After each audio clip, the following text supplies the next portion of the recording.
Hi, it's Dorothy Guining with Scrapbooking Quebec. In this video, I'm going to share with you two layouts that I really don't like. I'm going to tell you what I think the problem is, and I'm going to show you how I fixed them. But I'd like to point out first that within my layouts, some of them I like better than others, and that's okay, and that's perfectly normal. But what I'm going to show you here today are layouts I really don't like. Now this is the first layout, and it's a story about Christmas Day, but look at the photos. There's no tree, there's no decor, and the colors are anything but Christmassy. So selecting paper was really difficult. And at the time, I decided to select paper according to theme, mood, feel, something Christmassy, even though the colors weren't in my photos. And this approach often works. In fact, I do it all the time, but it didn't work here. I did not like this layout. So this is my corrected version. And as you can see, basically the page design is the same. The photos are in the same spots, the writing, the title, and even the decor placement is in the same spots. But instead of rejecting the non-Christmassy colors, I embraced them. I went with this gold and black. I decided to highlight my son's ugly Christmas sweater. And for embellishments, I tried to find something that would mimic the images that are on his sweater. Now, I admit, I completely lucked out because when I was going through my tool stash, I ended up finding an old Stampin' Up! Die set. It was called the Quilt Builder, I think, that had almost identical images in it to what is found in his sweater. However, had I not found that, I would have gone with something simplistic like those triangle Christmas trees. I'd like to point out that this approach, matching theme and mood instead of color, often works. Here's an example. That is Thanksgiving in my hometown, probably in 2002. And the colors don't match the photo at all, but that didn't matter to me. I wanted to create an old-fashioned homey feel.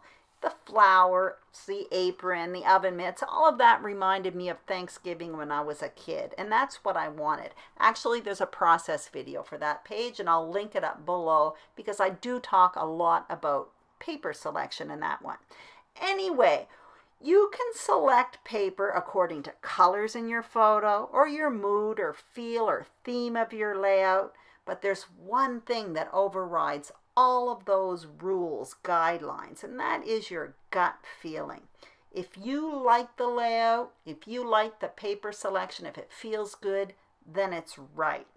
And by changing that Christmas paper into this black and gold paper, I took a layout that I really didn't like, and now I absolutely love it.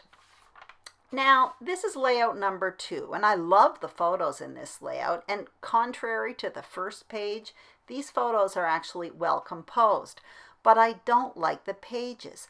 I guess the reason why is that I used way too much material. Originally, I didn't like how these pages were coming together. Now, on the left, I think the photos were too disjointed, too spread out. And on the right, well, that's way too top-heavy for me. So instead of changing the design, I kept trying to correct it by adding more decor and more layers. And in doing so, I was taking away the emphasis from my lovely photos. So I actually compounded the problem. So not only did the design not work for me, I also piled on so much product that the embellishments became more important than the photos. And I ended up with two problems. Anyway, here is the corrected version, and I'm much happier with it.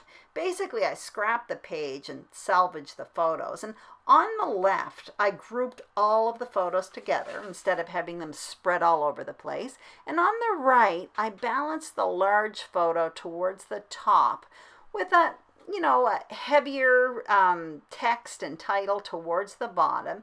It's more or less the same page design though, and I also anchored it with that large black piece of paper. So, and in the version, this version here, 2.0 we'll call it, I selected paper and decor with fewer colors. I really wanted the photos to shine here, so I mostly have white and black with a bit of that kind of pale aqua green. It's almost monochromatic.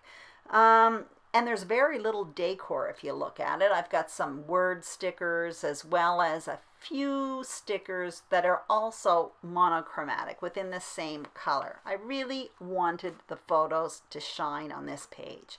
So to review this page, if you're creating a layout and something feels wrong, avoid falling into the trap of piling on product. People do it all the time. I do it all the time. Basically, it's better to step back and take a break. In my case, it was a problem with the design. And had I done that, I would have not wasted so much product. Anyway, I'm really actually happy with this second version, so no big deal. I also made another video in this series where I discuss 2 other layouts, other problems, and I share other solutions. So I'm going to link up that video in the comments below as well in case you are interested. Thank you so much for watching. I hope you enjoyed this video. If you did, please let me know. Give it a thumbs up. Don't forget to subscribe to Scrapbooking Quebec and leave me a comment. Ask me a question. I love to hear from you. Thank you so much for watching and have a great day.